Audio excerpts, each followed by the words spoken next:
What's up, guys? We're at the Real Estate Influencers event, and we've heard from some of the top experts in the real estate game here today. Guys like Sean Terry, Jason Medley, Joe McCall, Jason Hartman, and a ton of others. And we got some of their feedback on what they think the current market and the future of the market is going to turn out, and just some straight tips and great golden nuggets for you guys. So hope you enjoy it. Check it out.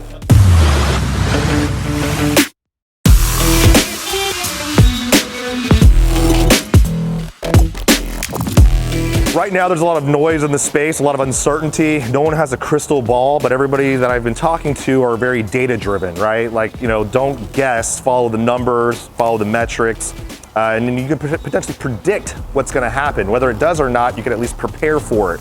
That being said, everybody's using the word tsunami. There's gonna be a large wave of foreclosures due to the forbearance, and all this is very true, right? What does that mean for you? Bottom line is to prepare, right? If you're sitting on cash, you have money in your 401k, your IRA, talk to a financial professional on ways to reposition this money to be cash liquid, to be able to invest, right? Interest rates are historically low. That's also been everywhere. And it's a great opportunity if you're just getting into the space or you're still here to really ramp things up or at least prepare yourself for that ramp up. Otherwise, if you sit by, you're gonna watch this pass you by. It's going to be quick. When this opportunity hits, those who are prepared are definitely get the lion's share of these deals. And at a certain point, it's gonna get saturated again. Still gonna be great deals, but a lot more competition. So definitely wanna get in at the beginning of this wave. This is something that's happened a decade ago, and now we're here again. So it's up to you on whether you wanna wait another 10 years or start taking action now. So that's probably my best advice to give someone who's just now getting into real estate. One of the reasons people go out of business is they run out of money. So you've got to be able to raise private capital. I specialize personally in helping people raise private capital. You could find me at risewiththecream.com. The cream is cash flow, real estate, and money. That's all we talk about. But when you're first starting out, a lot of lenders are going to want to see skin in the game. Where to get that skin in the game is a company like Fund&Grow, because look, you can go find another private lender, but you're not putting them in second position. No smart first position lender is going to even let you put a second lien against the property. You've got to have some seed capital. That's exactly what Fund&Grow does.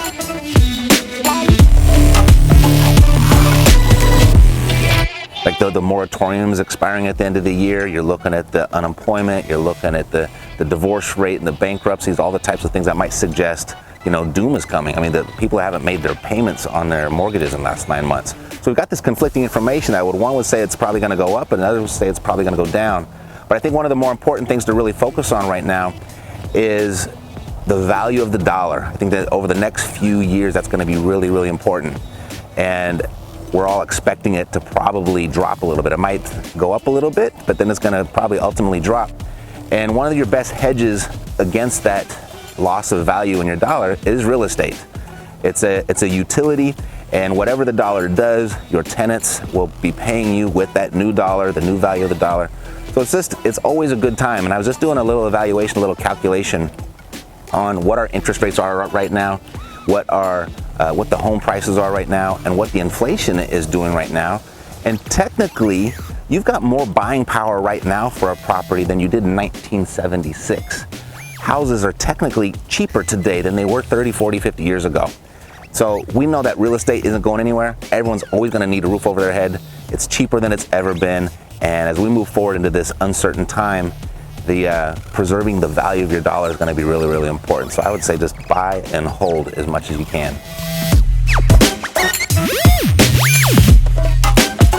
2020, 2021, it's, obviously a big time of change in the real estate investing world. What I think we're seeing right now is the government is artificially holding back foreclosures, artificially holding back evictions. I think it doesn't take a genius to know that's not sustainable, right? They can't do that for long. At the same time, we've got school closures, we got businesses shutting down, we've got people not able to go to work.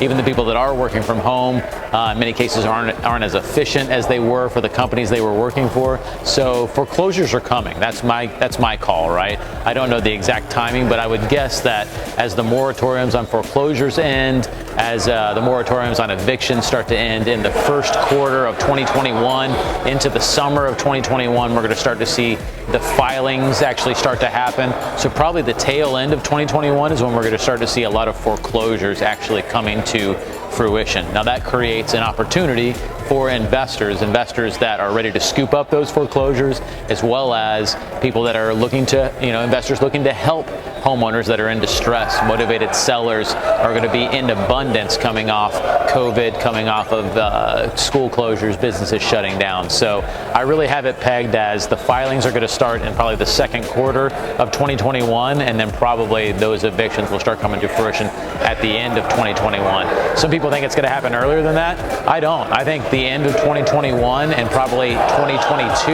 is going to be the real fertile ground for investors.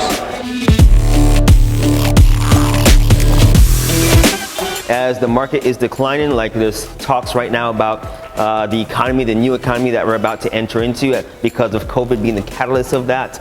As a real estate wholesaler, that doesn't matter. As the market is going down, we as wholesalers are adjusting our buy price. Buyers are going to be buying at every time in the marketplace. And so we just have to adjust our prices based on what buyers are buying today at that given time. And so wholesale is a great way to get into this business, and then it's like the gateway to other advanced strategies as well. And so as you get into wholesale, you can look at other passive income or more advanced strategies to grow your wealth and your passive income also. So if you're looking to get started in real estate as an investor, this is one of the strategies. While there are many other strategies out there, this is one of the specific strategies that I recommend is learn how to wholesale virtually as well. If you're looking for an investment, what I would highly recommend is buying and holding real estate. Real estate is one of those things in life that everybody needs. It's an essential. And there is no more land being made in our country. So if you can get your hands on a single family residence that you can buy and hold it for a very long time and cash flow while you're doing it, that's the route to the future. And that's the way that you can create epic wealth. I love residential. The commercial and retail markets, being from New York City, are struggling right now. I'm moving in entitlement work and also multifamily residential, which is going to hold up. Rental is going to be big. Once again, you should look at some of the stuff I wrote in here, which is about syndication, using other people's money. By using credit lines, equity, and debt, you can create capital stacks to do any type of investment. But you also want to go with the cycle. So my recommendation is you stick to land entitlement work. We can get approvals, flip the land at that time. Stick with your residential fix and flips, multifamily, and you'll be safe to get through this cycle.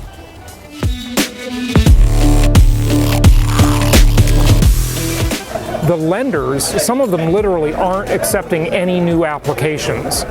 So for clients that want to just go around that system and deal with sort of doing purchase money financing within 6 months after acquiring the property, they can use Fund&Grow funding. They can wire money to the title company right away, buy properties quickly, and then they can refinance them at their leisure later. And that provides an additional option and some additional convenience. And it also keeps them from losing an opportunity on a property they might not be able to buy because they can't act quickly.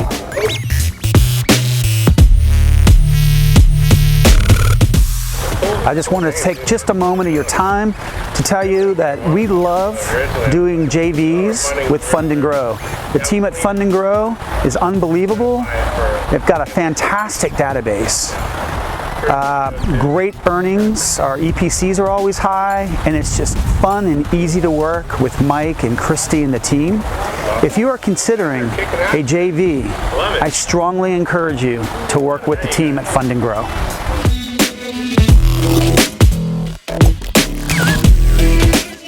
Guys, let me give you a real estate tip, and let me tell you, it's what helped me succeed in real estate. Mike Fitzgerald, tons of good press, been doing this a long time.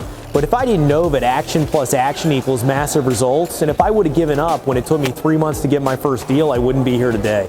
So never give up, take action, take more action, and I promise you, you're gonna have the results you need to grow, and you definitely got the Fund&Grow option.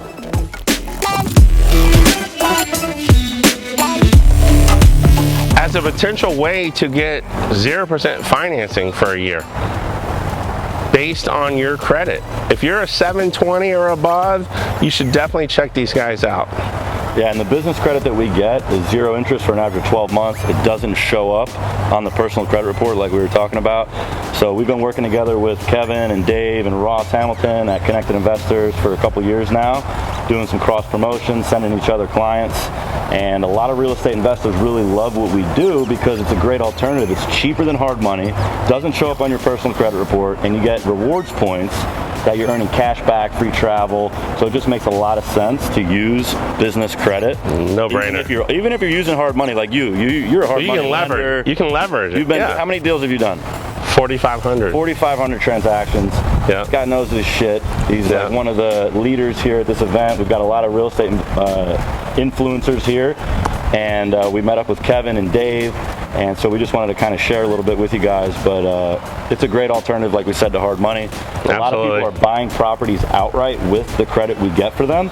And it might sound crazy, like, how do I buy a property with a business credit card? Well, you can send a wire transfer from the credit card to the title company, just like so many clients I've interviewed, and you can buy properties outright. You could fund the deal, you could fund the rehab, and you could do a lot more deals instead of just relying on a hard money lender where you're paying 12% interest, 2 to 3 points on the money.